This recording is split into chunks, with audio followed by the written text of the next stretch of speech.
Sabe, existem palavras que simplesmente se perdem no tempo. E existem outras que definem civilizações inteiras. Hoje vamos mergulhar numa única e poderosa palavra antiga que moldou a história e cujo significado literal é tão dramático quanto as promessas que ela selou. Vamos pensar um pouco nisto, não um contrato, não um acordo qualquer, mas uma promessa que seja verdadeiramente permanente. Como é que se faz algo assim? As culturas antigas levaram esta questão muito a sério e a resposta deles cabia numa só palavra. A palavra é Berith. À primeira vista, parece simples, não é? Uma aliança.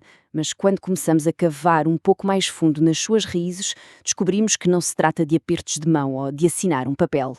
É algo muito mais visceral e inesquecível. Ok, vamos mergulhar de cabeça. Para entendermos de verdade o peso de uma Berith, temos que seguir as pistas linguísticas. E, como acontece com muitas palavras antigas, há todo um debate académico sobre a sua origem exata, o que torna esta investigação ainda mais fascinante. A teoria principal, e a que a maioria dos estudiosos apoia, liga Berith à ideia de cortar.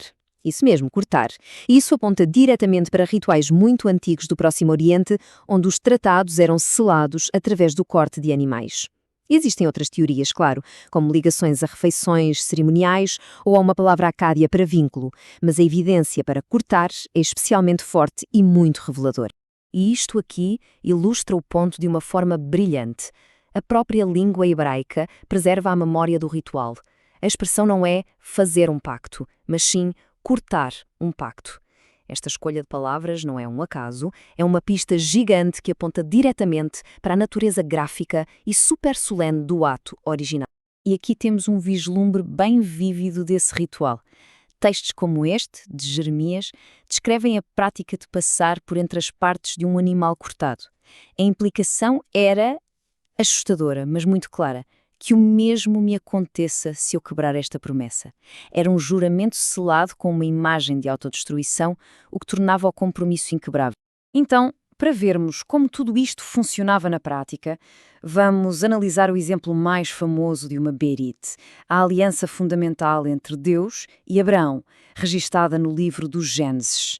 Esta história tornou-se um pilar para múltiplas religiões mundiais e é um estudo de caso simplesmente fascinante. A narrativa toda desenrola-se em 3 fases bem distintas e cruciais. Começa com uma promessa, solidifica-se com um ritual dramático e, por fim, é marcada por um sinal permanente. Vamos analisar cada um destes passos para entender como esta aliança foi construída. Primeiro, vem a promessa. Um homem chamado Abrão recebe um chamado divino para deixar tudo para trás e viajar para uma nova terra.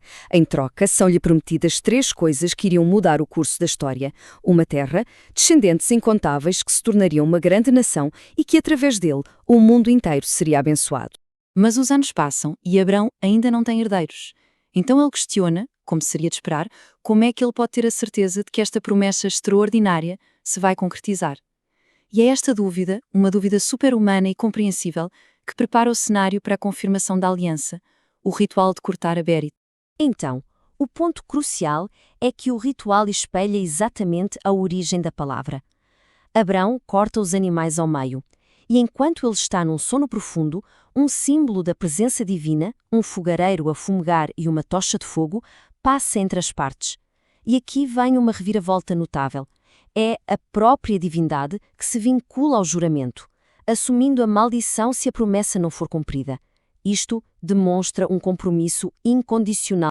E durante este ritual, uma profecia surpreendente é revelada. É dito a Abrão que os seus descendentes serão escravizados numa terra estrangeira por 400 anos, antes de finalmente herdarem a terra prometida.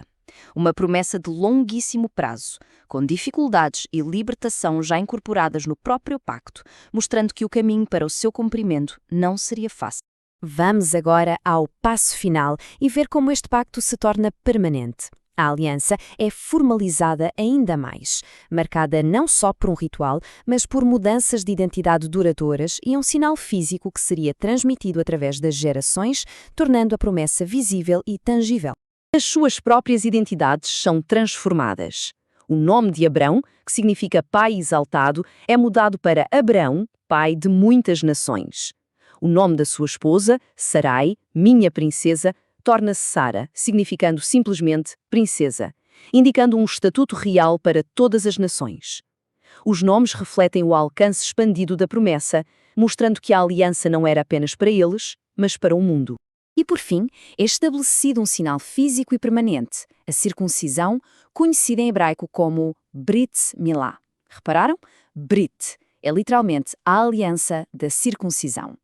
Este ato tornou-se a marca duradoura da Berid, ligando fisicamente cada geração futura à promessa original feita a Abraão, criando uma cadeia ininterrupta de identidade e fé. Esta antiga aliança, forjada através de promessa, ritual e sinal, não é apenas uma história do passado. O seu impacto ecoa através dos milénios, moldando a identidade, a crença e a história de milhões de pessoas, até aos dias de hoje, o que demonstra o poder de uma promessa inquebrável. No judaísmo, a Brit com Abraão é absolutamente central. É a base da sua relação com Deus, o fundamento da sua identidade como povo. O rito da Brit Milá continua a ser uma prática fundamental, um lembrete físico da aliança. A promessa da terra continua a ser uma crença central, a moldar a sua história e aspirações. E de forma mais ampla, molda uma identidade coletiva unida por uma promessa que foi cortada há milhares de anos, criando um sentido de propósito e continuidade. E isto leva-nos de volta à nossa pergunta inicial. No mundo de contratos temporários e compromissos fluidos, o conceito de Berit, um pacto selado de forma tão dramática que se destina a ser eterno, oferece uma perspectiva poderosa e desafiadora. O que é preciso para se fazer uma promessa que realmente dure para sempre? E que tipo de compromissos estamos dispostos a fazer hoje que possam ecoar através das gerações?